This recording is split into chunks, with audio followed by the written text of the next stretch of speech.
शून्य से शिखर तक, एक प्रेरणादायक कहानी। शीर्षक, सपनों की उड़ान। रवि एक छोटे से गांव का गरीब लड़का था।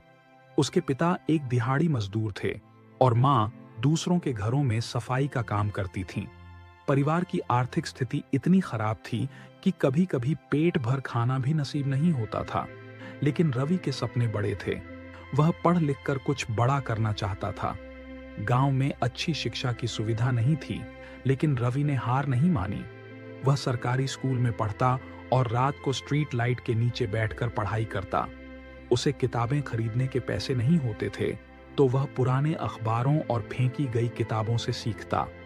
उसके मेहनती स्वभाव को देखकर गांव के एक शिक्षक ने उसकी मदद की और उसे प्रतियोगी परीक्षा की तैयारी करवाई। रवि ने दिन रात मेहनत की और स्कॉलरशिप पाकर शहर के एक अच्छे कॉलेज में दाखिला ले लिया। लेकिन वहां भी चुनौतियां खत्म नहीं हुईं। उसे पढ़ाई के साथ साथ पार्ट टाइम नौकरी करनी पड़ी। कभी वह होटल में वेटर का काम करता तो कभी अखबार बांटता। लेकिन उसने कभी शिकायत नहीं की, क्योंकि उसे पता था कि संघर्ष ही सफलता की सीढ़ी होती है। समय बीता और रवि ने इंजीनियरिंग की पढ़ाई पूरी की। उसकी काबिलियत के दम पर उसे एक बड़ी मल्टीनेशनल कंपनी में नौकरी मिल गई। पहली बार जब उसने अपनी मां को फोन करके बताया कि उसे लाखों की नौकरी मिली है, तो उनकी आंखों से खुशी के आंसू छलक पड़े।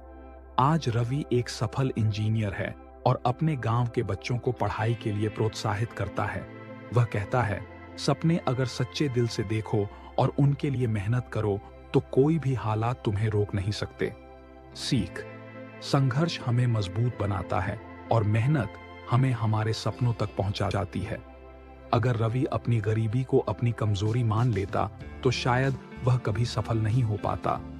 लेकिन उसने हार नहीं मानी और अपने हौसले के दम पर शून्य से शिखर तक का सफर तय किया।